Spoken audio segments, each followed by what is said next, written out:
Hi, this is Raman Gill from tradingwithvenus.com. Today I wanted to share another example of how to trade market gaps in Forex.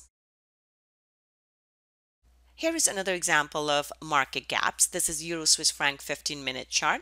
As we can see on market open here, price gap down. So price closed at one place on Friday, and then the following Sunday when price opened, it was at a different level.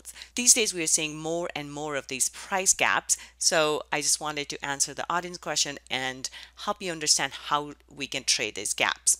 So once the price gaps, the direction that the price gaps in, that's the direction that I usually like to trade because that's where the momentum is. However, we do see that price will fill the gap first and then price will continue lower. So the gap in the market creates this vacuum which needs to get filled. So usually we'll see price come back right into the area, general area where the price had dropped from. So that's the first thing I'm waiting for price to do is come and fill this gap.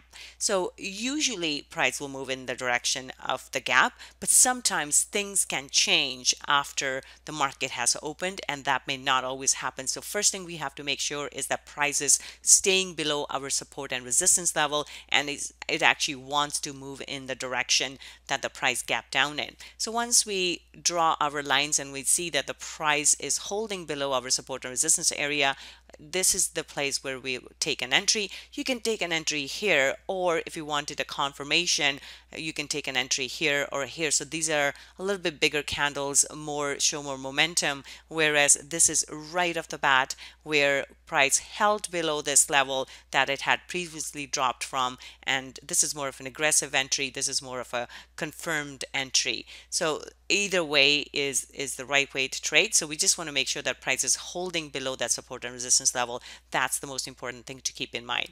So once we take our entry short here, because we want to trade in the direction of the gap here, our stop would go above the previous level. I like it right here just because our support and resistance is not too far away. We can put our stop on top, and our first price target will be the bottom where the price gap to. So this will be the first price target. Then I'm looking for price to continue lower. Once the price breaks through this level, then I'm looking for price to hold below. So this is the good candle. So if you wanted to take a second entry for continuation trade, this will be a good candle. This is a nice Morobozu, and as the price closes below this, that could be a second entry, or we can just trail our stop and continue on lower. So I continue on lower with the trade, and once we see that we have a good big pin here and we start to see rejection and price start to go sideways, that's a good time to exit the trade. So from entry to exit here, we see 125 pips in the trade. So just to recap, market gaps happen quite often, and usually the first thing I'm looking for is the price to fill the gap and then trade in the direction that the price gapped in. If the price does not hold below previous support and resistance level where the price gapped from, there is no trade. So we will just let that go.